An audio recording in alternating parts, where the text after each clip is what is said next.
Kemasan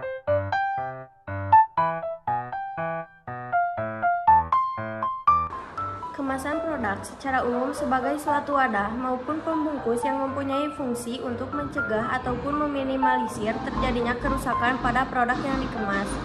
Ada pula pengertian kemasan produk menurut para ahli.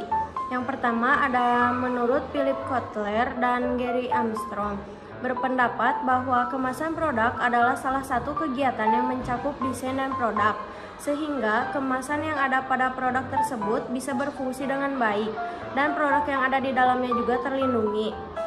Kemudian ada menurut Daniel, kemasan produk adalah wadah yang mampu mengubah kondisi dari bahan pangan dengan adanya tambahan senyawa aktif sehingga mampu memperpanjang umur produk.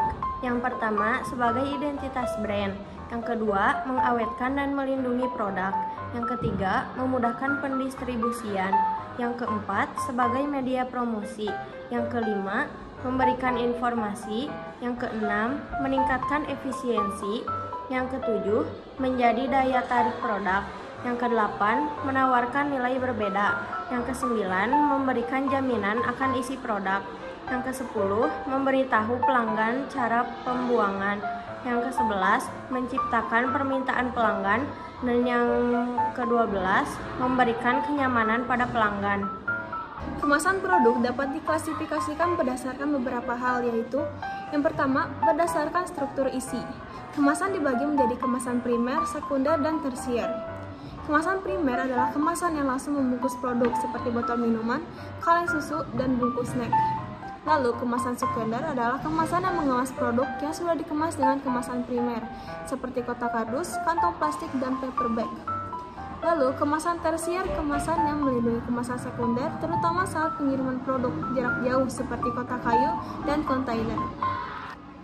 Berdasarkan frekuensi pemakaian, kemasan dibagi menjadi kemasan sekali pakai, multi-trip, dan semi-disposable. Kemasan sekali pakai adalah kemasan yang hanya bisa digunakan sekali. Lalu kemasan multi-trip, kemasan yang dapat digunakan berulang kali. Lalu kemasan semi-disposable adalah kemasan yang tidak dibuang atau dikembalikan oleh konsumen. Berdasarkan sifat kekakuan bahan, kemasan dibagi menjadi kemasan fleksibel dan kaku. Kemasan fleksibel adalah kemasan yang mudah dilenturkan seperti plastik dan kertas. Lalu kemasan kaku adalah kemasan yang bersifat keras dan tidak tahan lenturan seperti kayu, gelas, dan logam. Syarat-syarat kemasan produk. Dalam memilih bentuk dan bahan kemasan yang digunakan, maka diperlukan beberapa pertimbangan agar dapat berfungsi dengan baik.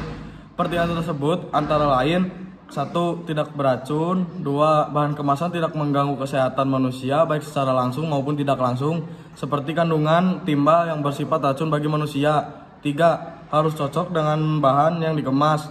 4. Kemasan yang dipilih harus cocok dengan produk yang dikemas. Jika salah memilih bahan kemasan maka akan merugikan. 5. Sanitasi dan syarat-syarat kesehatan terjamin. 6. Di samping bahan kemasan tidak beracun dan produk yang dikemas tidak menunjukkan kerusakan karena adanya mikroba, bahan kemasan juga tidak boleh digunakan bila dianggap tidak dapat menjamin sanitasi atau syarat-syarat kesehatan. 7. Dapat mencegah pemalsuan. 8. Kemasan juga berfungsi sebagai pengaman dengan cara membuat kemasan yang khusus sehingga sulit untuk dipalsukan dan bila terjadi pemalsuan akan mudah dikenali. 9. Kemudahan membuka dan menutup. 10. Pada umumnya konsumen akan memilih produk dengan kemasan yang mudah dibuka dan ditutup. 11. Kemudahan dan keamanan dalam mengeluarkan isi produk. 12. Kemudahan dan keamanan dalam mengeluarkan isi perlu dipertimbangkan sehingga isi kemasan dapat diambil dengan mudah dan aman. 13. Kemudahan pembuangan kemasan bekas. 14. Pada umumnya kemasan bekas adalah sampah dan merupakan suatu masalah yang memerlukan biaya yang cukup besar untuk penanganannya.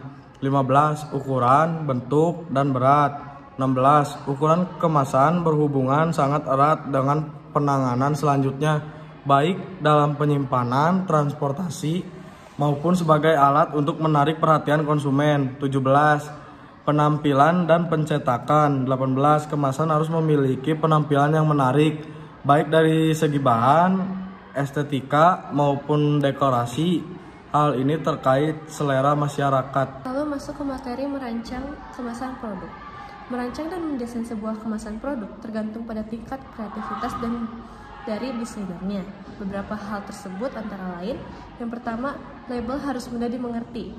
Label kemasan produk harus memuat kata-kata, kalimat, nama, logo, dan gambar yang mudah dimengerti oleh konsumen. Lalu yang kedua, terdapat informasi yang relevan. Sebuah label harus memuat informasi yang relevan. Yang diperlukan adalah beberapa hal yang wajib tercantum, yaitu yang pertama nama produk, kedua stempel atau merek dagang, yang ketiga komposisi bahan baku yang digunakan, yang keempat volume dan neto bersih, lalu yang kelima nama produsen, yang keenam nama distributor, yang ketujuh nomor registrasi atau izin dari Dinas Kesehatan, lalu yang kedelapan logo halal, dan yang kesembilan kode produksi, dan juga tidak lupa yaitu waktu kadaluarsa atau expirednya. Lalu kita masuk ke standar desain dan kemasan produk yang berlaku. Nah, yang pertama ada nama produk dan logo. Harus ada nama produk dan logo pada produk yang Anda jual. Sekedar saran, usahakan nama produk yang dituliskan berbahasa Indonesia, mudah diingat, mudah diucapkan, dan unik. Tetapi apabila Anda ingin menamai produk Anda dengan bahasa Inggris juga tidak masalah, tergantung kepada produsennya. Lalu yang kedua, keterangan komposisi dan bahan tambahan. Keterangan tentang komposisi atau bahan tambahan yang digunakan dalam sebuah produk juga harus dicantumkan, dimulai dari bahan pangan yang digunakan dan komposisi yang paling banyak hingga bahan yang komposisinya paling sedikit. Lalu yang ketiga, keterangan tanggal kadaluarsa, yang dimana kewajiban Anda dalam mendesain kemasan produk adalah dengan mencantumkan tanggal kadaluarsa. Usahakan tanggal kadaluarsa ditempatkan di bagian atas produk agar lebih mudah dibaca. Lalu yang keempat, berlogo halal atau berlogo SNI. Agar lebih dipercaya oleh konsumen, produk Anda harus berlogo halal. Hal ini menandakan bahwa produk yang dijual boleh dikonsumsi dan lolos standar kehalalan yang diterapkan oleh MUI. Lalu yang kelima, kemasan yang tidak mudah rusak. Usahakan kemasan yang digunakan adalah kemasan yang tidak mudah rusak, dalam artian tahan panas, tahan banting, dan juga menyesuaikan dengan isi di dalam produk itu sendiri.